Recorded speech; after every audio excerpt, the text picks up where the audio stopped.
Uma mulher, pessoal, foi socorrida com um tiro no peito em Vila Velha. Mesmo ferida gravemente, essa mulher conseguiu falar e disse aos policiais quem atirou nela. Teria sido o ex-marido que acabou preso. Vamos ver mais detalhes dessa história na reportagem. A dinâmica do caso é um mistério, até mesmo para a polícia. Após o crime, peritos da Polícia Científica foram ao endereço no bairro Ilha da Conceição, em Vila Velha, para periciar o apartamento em que o casal morava. Acontece que nesse local, uma mulher foi baleada com um tiro no peito, dentro da casa que vivia com o ex-marido. Foram os vizinhos que ajudaram a polícia a socorrer a vítima. A irmã do suspeito conversou com a gente e bateu a fita da seguinte forma: que o irmão dela e essa ex-cunhada já estavam em processo de separação, só que ainda assim dividiam a mesma casa, dividiam o mesmo apartamento. Fato é que, de acordo com a versão dele para a polícia, o suspeito contou que assim que chegou em casa, já se deparou com a ex-companheira sangrando. Ela tinha sido baleada no peito. Ele falou que ligou para a PM, que também ligou para o SAMU, que começou ali a passar as orientações de como prestar os primeiros socorros. Nesse primeiro tempo, a polícia então chega no local. E assim que entra no apartamento, se depara com a vítima ainda acordada. E ela fala a seguinte informação, ela passa a seguinte informação para a PM: olha, quem atirou em mim foi o meu próprio ex-companheiro, foi esse homem aí, ó. Com essa informação muito importante, a polícia então dá voz de prisão ao suspeito, que foi trazido aqui, ó, à Delegacia Regional de Vila Velha, onde foi autuado em flagrante pelo crime de tentativa de feminicídio. Esse rapaz aí de preto, que nós não vamos identificar, foi um dos vizinhos que ajudou no socorro da mulher. Ele conversou com os investigadores da Delegacia de Homicídios e Proteção à Pessoa, que também estiveram no DPJ, para colher o depoimento do suspeito. O homem de 44 anos afirma categoricamente que não foi ele quem atirou na própria ex-companheira, mas também não soube explicar como ela foi baleada. A arma usada no crime não foi localizada pela polícia. A vítima permanece internada em estado grave no hospital. Pois é, né, pessoal? É mais um caso que a gente mostra aqui. Vamos torcer pela recuperação dessa moça. E nesta quinta, amanhã, a Lei Maria da Penha, que protege mulheres como essa daí que a gente mostrou, vítimas de violência dentro de casa. A Lei Maria da Penha, sancionada no dia 7 de agosto de 2026, completa então amanhã 19 anos. É um marco no combate à violência doméstica e familiar, que se manifesta de diferentes maneiras, né, pessoal? Violência física, psicológica, sexual, patrimonial, moral, enfim, né? A gente acha que às vezes é só a violência que a gente vê ali física, mas não é não, tá? Em 2024, no ano passado, aqui no Espírito Santo, foram registrados quase 23 mil casos de violência doméstica. É muita coisa, viu? Sobre os feminicídios, vamos trazer os dados desse ano. De janeiro a julho de 2025 foram registrados 16 casos aqui no estado, né? 16 mulheres foram assassinadas esse ano, contra 27 no mesmo período do ano passado. Então a gente teve uma queda aí importante, uma queda significativa de mais de 40%, que esse número continue caindo cada vez mais, né? Para a gente falar sobre o impacto da legislação, da Lei Maria da Penha, o cenário atual, os desafios que ainda precisam ser superados, a gente vai conversar ao vivo com a delegada Michele Meira, da Gerência de Proteção à Mulher, da CESP. Doutora Michele já está aqui com a gente. Obrigada pela presença. Obrigada, eu que agradeço a oportunidade. Obrigada a você, doutora Michele. Agora, vamos lá, a gente acabou de ver uma reportagem, né, do que aconteceu ontem, mais uma vítima, a gente espera que ela se recupere, mas quem é essa mulher capixaba hoje que é vítima de violência doméstica, que é vítima de feminicídio? Olha, basicamente acho que a gente pode dizer que a violência, como ela está arraigada na nossa sociedade, então eu ouso dizer que a violência ela está em todos os níveis, né, sociais inclusive. Sim. Então nós mulheres de maneira geral, infelizmente, né, vivemos nessa sociedade extremamente machista, tão cruel com as mulheres, né, e estamos sujeitos, né, a viver esse tipo de violência, infelizmente. E a gente até trouxe aqui, né, a gente está vendo algumas imagens de casos que a gente vem mostrando aí ao longo desse ano, dos outros anos também. A gente tem o hábito de achar que a violência ela é só física, que é a que deixa marcas ali no corpo, e a gente está vendo ali mulheres machucadas, mas são diversos tipos de violência. Essas mulheres podem ser vítimas de vários crimes ali dentro de casa, né, doutora? Exatamente. Eu acho que a Lei Maria da Penha, ela foi uma lei que realmente trouxe visibilidade à questão, né, da violência contra a mulher. Então, além de vários comandos, né, existentes, ela trouxe para a gente essa questão de quais são as violências, né, existentes. Exato. E realmente no imaginário popular a gente acha que a violência, seguindo aí a origem palavra violência, é só aquela violência física. Mas não, a violência ela já começa nos xingamentos, naquela falta de respeito. É preciso que a gente entenda que ninguém se relaciona para viver já uma falta de respeito. E isso já caracteriza um tipo de violência que é a violência moral. Então, é preciso que fiquemos sempre atentas ao tipo de relacionamento que a gente está vivendo. Aos detalhes. Às vezes está ali no detalhe do dia a dia, né, Está no doutora? detalhe do dia a dia, coisas que muitas vezes a gente confunde como um ciúme, como um cuidado, e realmente ele está disfarçado de ciúme e cuidado, mas sim, já são relações abusivas. Pois é. A gente pode dizer que, quando a gente vê alguns dados ali, né, as mulheres estão denunciando mais, as mulheres estão tendo mais coragem de procurar a polícia. Essa semana mesmo, inclusive, estou lembrando aqui, você aí de casa deve lembrar, a gente mostrou, acho que foi ontem, o caso de uma mulher que estava sendo vítima de agressão do companheiro e ela parou na delegacia, ela teve coragem de parar em frente à delegacia e pediu ajuda aos policiais. Sim, a gente percebe pela nossa estatística um aumento, né? Todo ano nós, assim, estamos em aumento de registro do boletim de ocorrência. A gente ainda não tem um estudo, né, metodológico que indique se a violência contra a mulher cresceu ou se as mulheres estão denunciando a mais. De fato, aqui no Estado, a gente trabalha muito para que a gente consiga diminuir a subnotificação. Então, a gente vem trabalhando bastante para que a gente possa estruturar melhor os serviços da segurança pública para que essa mulher se sinta confortável e nos procurar e denunciar, que ela receba um bom atendimento, que ela tenha um espaço humanizado dentro dessa unidade para que ela possa receber um bom atendimento. Pois é, muitas acabam tendo vergonha, né, de procurar essa ajuda, de buscar essa ajuda. Sim, é bem comum as mulheres muitas vezes se culparem, né, dessa violência, até por conta de questões psicológicas que o próprio agressor incute na cabeça da mulher, como se ela fosse a culpada por eles ter, né, agredido a ela. Agora, quando a gente observa também, doutora Michele, essa redução aí nos feminicídios, né?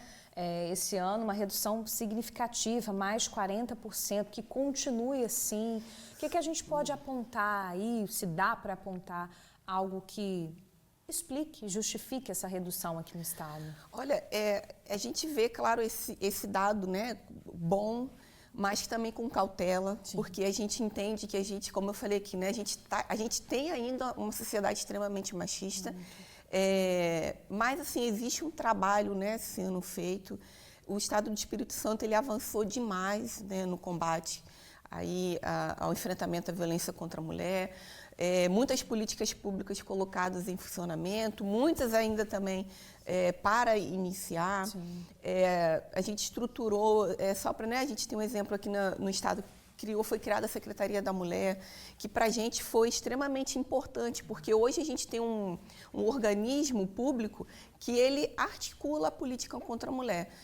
Então, ela criou, né, um programa Mulher Viva Mais, e esse programa, ele articula com todas as secretarias que têm alguma política pública voltada não só para a violência contra a mulher, mas também visando a questão do empreendedorismo feminino, né, acesso a trabalho e renda. Isso é muito importante, dar caminhos para essas vítimas demais. também.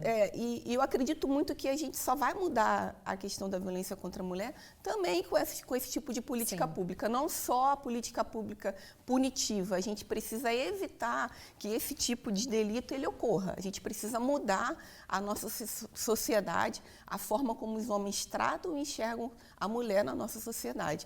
Então, assim, existe, né, um trabalho muito forte por trás acontecendo que sim, podem justificar né, esse declínio nos crimes de feminicídio. Pois é muito importante o que a senhora falou, doutora Michele, porque, olha só, a gente está vendo imagens, a gente até borrou porque é forte demais, isso não foi no Espírito Santo, mas é aquele rapaz que deu mais de 60 socos na frente de uma câmera. De selvageria, né? Pois é. Uma cena de selvageria, infelizmente, né, as câmeras pegaram, né, isso que aconteceu, porque se a gente fala que isso aconteceu, muitas vezes a gente não consegue nem acreditar no tamanho da violência que foi cometida. Então, graças a Deus, teve a câmera que gravou para mostrar o que aconteceu, que infelizmente, ainda no século XXI, a gente presencia cenas de selvageria como essa. Pois é, e a gente tenta entender, não é tão simples para uma mulher como essa que a gente está vendo nas imagens, ou qualquer outra vítima de violência, sair do relacionamento, porque a gente está falando de dependência emocional, econômica e vários outros fatores. E isso que a doutora Michele falou, dar caminhos para que essas mulheres sigam em frente, né? Continuam, tenham um emprego, tenham renda, isso é muito importante. O que a gente pode apontar de maior desafio hoje aqui no Estado para fazer esse combate à violência doméstica contra a mulher? Olha, eu acho que a gente ainda tem um grande desafio na articulação com a rede, as instituições conseguirem conversar entre si com maior facilidade e essa mulher, a gente fala, essa mulher conseguir caminhar na rede. A gente também, né, entende, como o exemplo que eu falei da Secretaria da Mulher, que foi muito importante, que a gente precisa também muito que as prefeituras elas também se coloquem à disposição desse enfrentamento, porque essa mulher é uma munícipe, ela reside naquele município e os serviços mais assistenciais, eles são prestados ali pelo município, pelo CREAS, CRAS, ou os municípios que têm um serviço de referência, para que possam oferecer aqui a essa mulher também essa questão de emprego e renda, mas também um apoio psicológico para essa mulher, porque a mulher que está passando por esse tipo de violência, ela está destruída emocionalmente, psicologicamente. Então, a gente precisa, de alguma maneira, né, tirar também essa mulher desse buraco, né, que esse homem enfiou essa mulher, para que ela também consiga, com suas próprias pernas, caminhar e sair realmente do ciclo da violência. Com certeza, isso é importante demais. Agora, a gente traz muitos casos aqui também, né? É muito comum a gente ver de mulheres que são vítimas fatais ou vítimas de agressão e que tinham a medida protetiva, né? Como fazer, doutora Michele, que a medida protetiva ela seja eficiente? Porque ela, às vezes, já fez 1, 2, 3 boletins contra aquele mesmo companheiro, não saiu de casa porque não tem para onde ir e segue sendo vítima. E, às vezes, a história tem um fim trágico demais, né? Essa mulher acaba morrendo. Olha, eu preciso ressaltar também que isso não é a nossa realidade principal. Lá na Gerência de Proteção à Mulher, a gente, né, analisa, procura buscar, quando ocorre um feminicídio, o que aconteceu. Até porque a gente precisa entender se houve alguma falha nessa busca da segurança pública, para que a gente possa nos aperfeiçoar, né, e conseguir, de alguma maneira, dar um melhor atendimento para essa mulher. Então, existem casos que ocorreram, sim, mas não é a nossa maioria.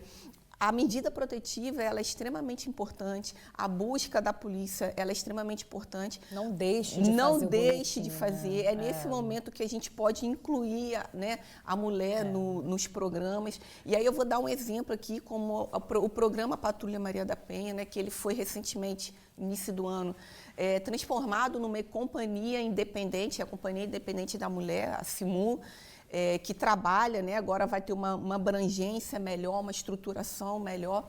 E é um projeto extremamente vencedor que trabalha na fiscalização dessas medidas protetivas. As mulheres que estavam, né, inseridas nesse programa, desde 2015, né, que o programa iniciou, nós tivemos, acho que 3 ou 4 mulheres que foram vítimas de feminicídio. Então, é um número baixo para o que o programa se propõe. Então, é extremamente importante que as mulheres busquem auxílio. Num primeiro momento, não se sente ainda que quer fazer um boletim de ocorrência, porque muitas vezes a mulher, a gente precisa também entender isso. Às vezes ela não quer que aquele agressor ele seja responsabilizado criminalmente. Isso é muito difícil. É muito difícil. Ela quer viver em paz. Muitas vezes ela quer manter aquele relacionamento, mas viver em paz com aquela pessoa. Porque precisa a gente entender que a gente não está falando de uma pessoa que passou na rua e cometeu um assalto, roubou seu telefone, não. É uma pessoa com a qual ela detém uma relação, muitas vezes, amorosa, por anos, né? Anos, 30, 40 pai anos. dos seus filhos. Sim. Então, às vezes, essa mulher procura, né, a unidade policial, mas às vezes ela quer uma medida protetiva. A legislação, né, modificou e um pouco endureceu essa questão. A gente também tem preocupação quanto a isso, da mulher não nos procurar para fazer medida protetiva, mas não quer procurar a unidade policial, procura o serviço do seu município para que receber um atendimento. É muito importante que essa mulher procure ajuda. Com certeza, e não se calhe. A gente conversou com a doutora Michele Meira, delegada e gerente de proteção à mulher da CESP, trazendo aqui luz para esse assunto que precisa ser debatido diariamente. Né? Doutora Michele, obrigada pela presença aqui no Tribuna Amanhã. Eu que agradeço a oportunidade. A gente está sempre falando desse tempo, é muito importante para a gente estar levando informação para quem nos assiste. Com certeza. Até a próxima, já fica o convite. Até. Valeu.